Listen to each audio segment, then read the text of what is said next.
Chris De Santiago. I'm interviewing Jake Hadley, undefeated flyweight. Jake, how's it going? It's going good, man. Everything's going good down here. How about yourself? You good? Yeah, I'm pretty good, pretty good. Thanks for taking the time. I really appreciate it. First question I wanted to ask you is, how's the weight cut going for next week? Yeah, the weight cut's going good. Everything's on track. Weight's all on track. So, it's the same as normal. My weight's around the same as normal. So, I expect it to be a pretty similar cut to the rest of my weight cut. So, I feel good. I feel energized. I feel fit. I feel strong at the weight. So, yeah, my weight cut's going good, to be honest. Awesome, awesome. That's great to hear. And like, how good is it to have this fight finally rebooked? 2020's been so crazy with the COVID. How good does it feel to have a fight booked? Yeah, well, it's been a stressful time for everyone, especially all these, my fight in April when I was supposed to fight Sadr the first time, it got cancelled and then the country got shut down and it was like, it was stressful. I was thinking, am I even going to fight in 2020? You know, when I fight come September the 24th, it's almost going to be a year. I think it's going to be a few days off a year since my last Hmm. fight. That will hold me to that. I don't know what exact date of my last fight. It was sometime in September. Um, it was going to be a full year. I would have liked to have been more active, but obviously no one can help that situation because of COVID. Just hopefully after this fight I can be a bit more active.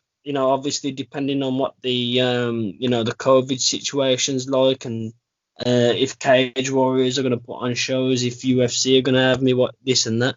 Yeah. But I'd like to be more active after this fight, but I'm happy to get a fight. Versus one of the top guys in Europe. So yeah. Yeah, and talking about being active, how many times would you like to fight a year? Like, what's your ideal amount for fighting? I'd say 3 times a year is my ideal. Three a year. That gives you enough time to do an 8 week training camp and then have like some sort of off season. I like to do some different sort of training in my off season.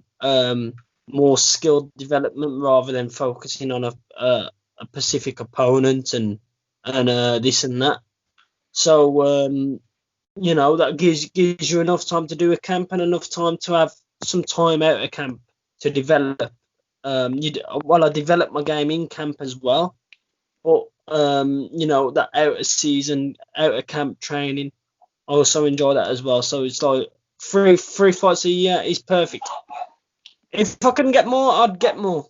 If I can get more, I'd get more. But 3 fights is like perfect, and it's a reasonable amount. You know what I mean? Yeah, yeah, for sure. I would say that 3 times is like the ideal amount for any fighter, and that's a great amount. Stay active, and stay hungry. And talking about this next opponent, I think it's Shaj Haq. I'm not sure if I'm pronouncing that right, but you've been preparing for him for a while now, because I believe that first fight was booked in April, but didn't get made. But what do you think of him as opponent? I think he's a top fighter. He's got some real good wins on his record. Like he's got a win over Ronnie Man, who did very well in Bellator. He's got a win over one of my sparring partners I spar with a lot called Sam Creasy. He's a top fighter. He's also beat a lot of the top names in flyweight from back in the old times, from a few years ago. He beat all the top guys of the like 2014, 2015 times. Um, he's well rounded. He's got a good fight IQ. But saying all that about him, I'm bigging him up all here and that, and saying this and that about him. But I still believe I'm better than him in every aspect of the game. I'm younger, I'm younger than him. I'm hungrier than him, and it's just my time now. His time has been and gone. Um, I'm I'm his last hurrah. He wants to, Hmm. He wants to use me to try and get into the UFC. It's his last hurrah. This is, you know what I mean. So it's his last shot. You know, he's gonna come prepared, but I'm prepared for everything he's gonna bring. I've been doing hard training at home in my training camp in Birmingham. You know, so I'm ready. I'm ready for everything he brings to the table, and it's gonna be a good fight, and it's gonna be a good fight for me, a good night for me. It's gonna be a bad night for him, good fight for me. So Hmm. that's Yeah, I'm sure it's going to be a great scrap. Do you have a certain prediction for the fight, like a knockout, submission, decision? What's your Mystic Mac prediction for that fight? well. I predict that I'll finish him. I predict that I'll finish him. I do believe I'll finish him. But my prediction is that I'll win the fight by any means necessary, whether that's a knockout, a submission, a decision. I'll win by any means necessary. Um, that's my prediction of the fight. Hmm. And do you think, like, with a win over a guy like Haka, do you think that puts you as the number one contender at Cage Warriors? Well, it has already been confirmed it's a number one contender fight, so uh, yes, it will put me as the number one contender for the belt. I honestly do believe that really, you know, this should be really the title fight. I know it can't because obviously Samir's the champ or whatever, but really, you know, I'm an EFC world champion. Um, Samir for Saj Hacker's got, you know, a lot better record than the champion and the challenger. I've got a lot better record than the champion and the challenger. So really, it's the unofficial title, in my Hmm. opinion, the unofficial title. And I think once I beat Saj, um, you know, on paper, the other two people who are fighting for the belt, they're easier fights. You know what I mean? Hmm. Then Saj. Saying that, I might go out there and blow Saj out of the water like he's nothing. With that, that is actually what I believe I'm going to do: blow him out of the water like he's nothing. But on paper, the champion and the challenger are even easier than what I'm going to make Saj look. I'm going to make him look easy work. But the champion and the challenger ain't even accomplished half as what he has. You know what I mean? So Hmm. Yeah, I definitely like that mindset, man. And like, the confidence is just bubbling right now. When would you like to fight Samir? When do you see that fight going down? Like maybe like this December, November. What's your time frame for that title fight? I- I'd say November, December would be a good time frame. Obviously, it's all going to be dependent on, you know, him really, you know, or if Luke Shanks was to win it. It's going to be dependent on them in it really, because if they come out banged up and broken hands and broken foot, you know, it's a fight at the end of the day. You know, they come out of the fight with a broken hands, broken eye socket or something like that. You know, they're going to want to be taking time off, in there, and I'm going to be wanting to fight, you know, so, you know, because I expect to come out of the fight fresh, you know what I mean? I'm expecting to come out of the fight fresh, but I don't know if these two are going to come out the fight fresh, so I don't know, but I'm hoping everything goes to plan. Everything goes to plan for them. I'm hoping November, December time maybe. Hmm. And like if you when you get that belt, too, not only are you the EFC flyweight champion, but you're also the Cage Warriors flyweight champion. And we've seen a lot of people come into the UFC from Cage Warriors, like Conor McGregor, Modestas Bukauskas.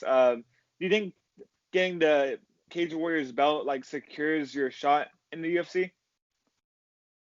Um, well, to be honest with you, I feel like, to be honest, I should go to the UFC. If you look at my accomplishments, I won the EFC world title off a guy who was a former UFC signed athlete, Nkazumudu Zulu, and then I beat in my next fight. I went on Bellator and I beat another world champion, um, named Blaine O'Driscoll. I beat him with a winner when I beat Saj. I feel like that's more than enough to warrant me a place in the UFC. Now, um, I'm like 80% sure I'll go UFC after this one. I'm Hmm. 100% sure I'll go UFC when I win the belt. You know what I mean? That's just facts. Yeah. Um, if that didn't happen, there's something wrong with MMA. You know, For sure. but I don't mind adding the Cage Warriors belt to my resume. You know, if I have to beat, you know, get the belt before going to the UFC, now, then that's no problem. I'll do, you know, more experience, more rounds under my belt. Yeah, I mean that would be 3 belts right there: EFC, Cage Warriors, and UFC. So like, yeah, I mean you'd be like the. I guess my next question was like, looking at the UFC, we have the recent Figueroa against Cody Garbrandt moving down to flyweights. What's your prediction for that fight? Um, it's an hard fight to predict. I'd say, mm,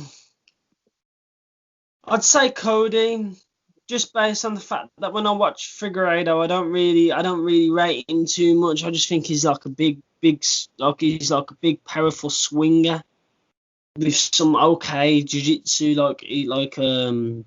you know, like he'll snatch a guillotine, but you know, like anyone can snatch a guillotine. Like if you shot a double Yeah. leg on my nan, if you shot a double leg on my nan, she'd guillotine you.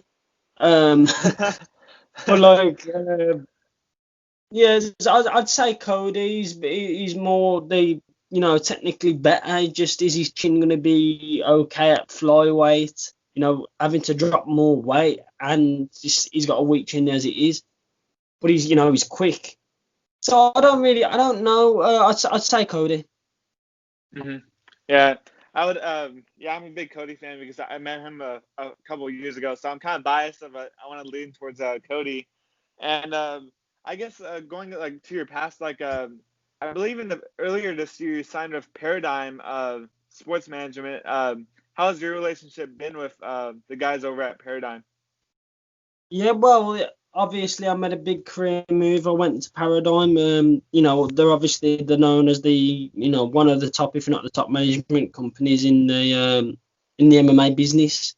hmm Um, I feel like they'll bring me to the next level. You know, get me to the UFC, get me paid right, get me sponsored right, and you know, so far, obviously, I joined them right before I signed the contract to fight Saj. You know, so I haven't been with them a long time. But you know, so hmm far it's been all good. They've been getting me opportunities and stuff like that. So you know, I just can't wait to see what the future holds. And shout out to Dave Fish if you're watching this. And like I just want to learn more about your nickname. It's Jake White Kong Hadley. How did you get that nickname? What's the story behind that nickname? You know, so I was just training in my old gym. I used to train in this gym in Birmingham, before it shut down. And one of my training partners slash coaches at the time, Yannick Bahati, his name was, he fights in Bellator. Um, I was just flexing in the mirror like you're doing, like after the training, you know, we thought we was beasts and that, and like, going on a mad one. And he says, "Oh, you White Kong," and then it just stuck, like it just stuck. You know what I mean? So then, you know, you know, we just liked it, and it just stuck. So that's how I got the nickname, and that's it really. And what gym are you currently training at for this training camp? I've been doing all my training at Fearless MMA in Birmingham. You know, I've had top sparring partners come in from all over the country to come and spar me, like Bellator fighter Dominic Wooding. I've had hmm Sam Creasy who fought Saj. Um, I've had him come down. He's a top flyweight. I've had, you know, multiple guys. I've had guys come from Scotland here and there to come and do some sparring with me. They all come and do sparring with me down in my gym at Fearless because obviously it's the best work if you're a flyweight, bantamweight, you want to be sparring with me, top work. You know, I've had my coaches at Fearless, my Thai coach, my boxing coach, my wrestling coach. You know, just helping me, you know, in my training camp, game planning for the fight, etc. So, yeah, that's where I've been doing my training this camp. And last question I had for you, I didn't want to take much of your time, but if you had to send a message to all the UFC flyweights what would it be? I'm the future. That's the message. Is I'm the future, and watch out for me. And it won't be long, and I'll know anyway. So, I think I'll be champion within a year of signing to the UFC if I can get the fights. I'm fighting UFC level opponents right now, and I'm not even signed to the UFC. I think my last 3 opponents are on just as good level as anyone else who's in the UFC. So, you know, I think I'd beat the champion right now. No matter about when I fight him in a year or a year and a half, 2 years time, then I might kill him. You know what I mean? So, I'm just ready. I'm just ready for the top level, and I can't wait till September the 24th. I'm not looking past Saj. You know, I'm expecting. Well, I've trained for an hard fight. I'm not really expecting a hard fight, but I've trained for an hard fight. But you know, but obviously I'm fighting a top level geezer, so I'll be ready, and I just can't wait to put on a performance for the for the crowd and for myself. You know what I mean? So. For sure. Well, I think the UFC flyweights heard it here first. Jake Halley, you're coming for them. Uh, I really appreciate the time, and hopefully we can do this sometime after the fight. And good luck, best of luck to you in your next fight. All right then. Thanks, mate. Cheers.